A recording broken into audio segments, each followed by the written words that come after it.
So let's just talk about the nuts and bolts of the Bible. Okay, some people will say, if you watch, like I like to watch, I'm just going to give a little plug to a guy I don't even know, but I like to watch his YouTube channel, Ask Cliff. He's a pastor out of Connecticut, New Caney, Connecticut, I believe it is.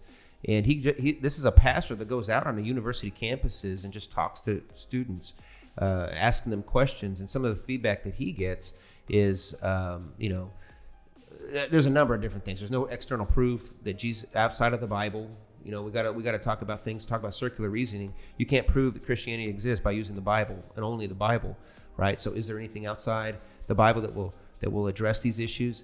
We'll talk about that here in a minute. But there's also this objection that comes up of, the Bible was written hundreds of years after this actually took place, and we don't have any manuscripts that can line up with the time or the incident of which the apostles lived when Jesus lived.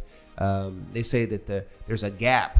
There's this thing of when the event happened versus when the writings took place. They want to say there's hundreds and hundreds of years in between, but really that's not true, is it, Chase? No, it's really not. I know you got some information on that. Yeah. Jotted down some things. So, one of the writers that everybody just assumes is trustworthy, so to speak, that you can take what they're saying is authentic, is Aristotle. So just some notes here, and this is actually from Mr. Richard M. Fales. He is a PhD, again, smarter than any of us. So this data came from one of his books. He has many books on evidence for the Bible and early Christian manuscripts, looking at all kind of data. So in Aristotle's Ode to Poetics, so the original writing was 384 to 322 BC. Uh-huh. The earliest copy that we have is 1100 AD. So you want to talk about a big gap. That's a gap of 1400 years between the original writing from Aristotle and when we have an actual copy. Wow. Yeah. And there's only 49 existing copies of that. So keep that in mind. And then we can go look at the New Testament to test this theory that, hey, there's this large gap between, when the events of the New Testament took place and when they were actually recorded. So the original writing of the New Testament's between 48 and 95 BC, somewhere around there. And it's 80.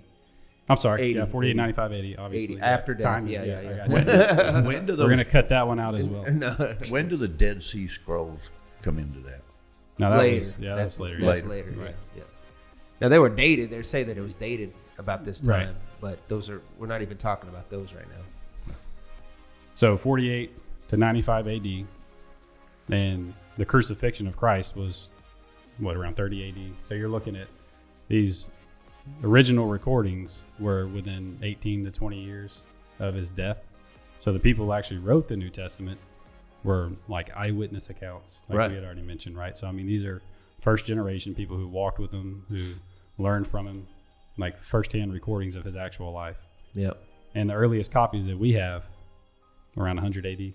Right. So you're talking about a gap of 30 years between when they were originally recorded and the earliest manuscript copies that we have. And I think anybody in society is not going to question the authenticity of Aristotle's work, but then you compare the time gap. Yeah, 1400 years versus 30. Right. So if you're gonna say that, hey, these writings from Aristotle are accurate and reliable, you're just being intellectually inconsistent if you're saying I'm not going to trust the New Testament, right? Yep. And as far as existing copies that we have today, because there's another claim that these things have been changed. It's not what it was originally recorded in the original writings. 5,300 original Greek copies, and over 24,000 when you consider all the languages of the New Testament. Yes. Right. So you compare that with 49 of Aristotle and 24,000 of the New Testament. So there was something about that early church that wanted to get this message out, where they were copying it and distributing these letters, because they were letters, right?